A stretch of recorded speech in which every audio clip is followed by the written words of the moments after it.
Good morning, sister girl. It is November 17th, 2023, and I am on day 13. Completed day 13 this morning, and if I can't remember, in the book of Leviticus, I believe I covered chapter 13 to 24 or chapter 14 to 23. I'm not sure, but then I have a few. I actually looked how much more I have left for the book of Leviticus, and I will be finishing it up tomorrow and then going into the book of Numbers. So I felt like, so I pulled out my first study Bible, which is the New Living Translation. It has been put to use for sure. Then I brought them because I'm like, you know what? I have more time to like check in and document these videos while in the car. So I brought my study Bibles. These are just two. These are just three of many that I have. But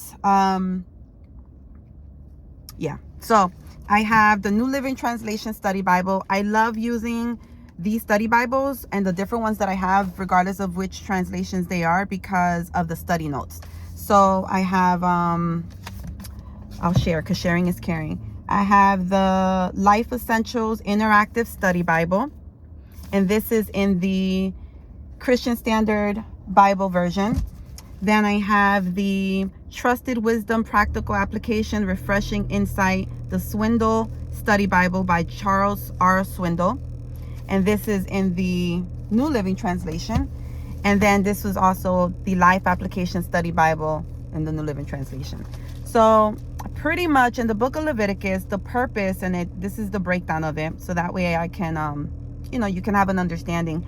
So the purpose of this book, it's a handbook for the priests and the Levites outlining their duties in worship, and a guidebook of holy living for the Hebrews.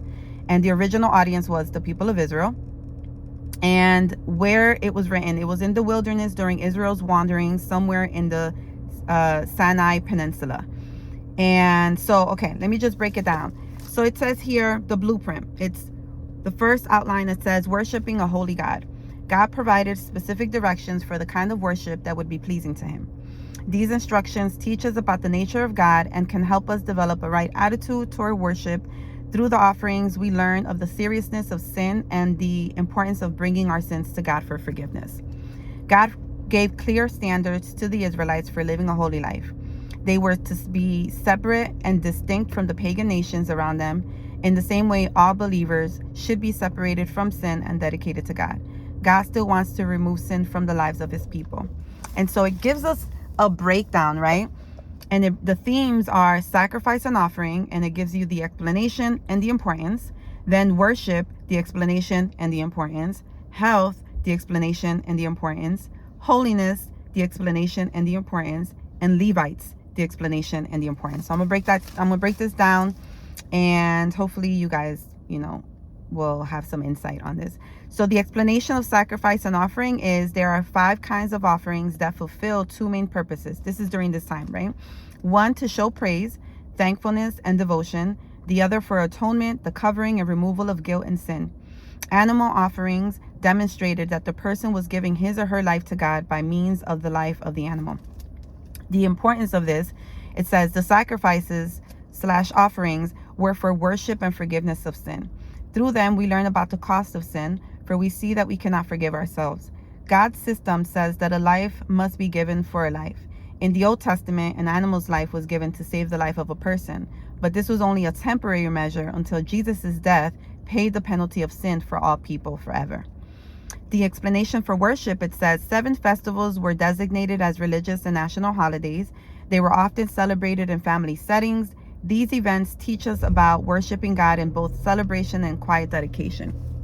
The importance of it, it says God's rules about worship set up an orderly, regular pattern of fellowship with him. They allow times for celebration and thanksgiving as well, for reverence and rededication. Our worship should demonstrate our deep devotion.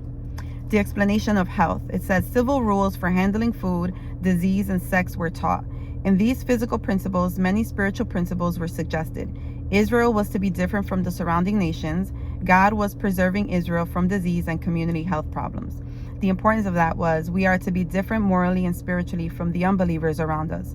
Principles for healthy living are as important today as in Moses' time.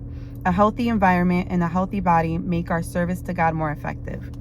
The explanation for holiness. It says holy means separated or devoted. God removed his people from Egypt. Now he was removing Egypt from the people. He was showing them how to exchange Egyptian ways of living and thinking for his ways. And the importance of that was it says we must devote every area of life to God. God desires absolute obedience in motives as well as practices. Though we do not observe all the worship practices of Israel, we are to have the same spirit of preparation and devotion. And lastly, it says the explanation for Levites. It says the Levites and priests instructed the people in their worship. They were the ministers of their day. They all regulated the moral, civil, and ceremonial laws and would supervise the health, justice, and welfare of the nation. The importance of that, it says the Levites were servants who showed Israel the way to God. They provide the historical backdrop for Christ, who is our high priest and yet our servant. God's true servants care for all the needs of their people. And that is it. And it's so good. It also, on the next page, it gives you more of some information that is beneficial, to understand the burnt offering, the grain offering, the peace offering, the sin offering, and the guilt offering, and the different purposes for each of them, the significance for each, and how Christ is the perfect offering. Christ's death was the perfect offering and still is. Christ was the perfect man who gave all of himself to God and others. Christ is the only way to fellowship with God. Christ's death restores our fellowship with God, and Christ's death takes away the deadly consequences of sin. It's so good. It's so good. It's so good. So I just wanted to share a little bit about, what I gained from these study Bibles, and also as a recap for the book of Leviticus of chapters, whichever chapters they were that I said. I think it was Leviticus 13 to 24, or Leviticus 14 to 23. I'm not sure. But I know that I am completing the book of Leviticus tomorrow and going into Numbers, the book of Numbers. And yeah, so I just wanted to share. Sharing is caring. Toodles.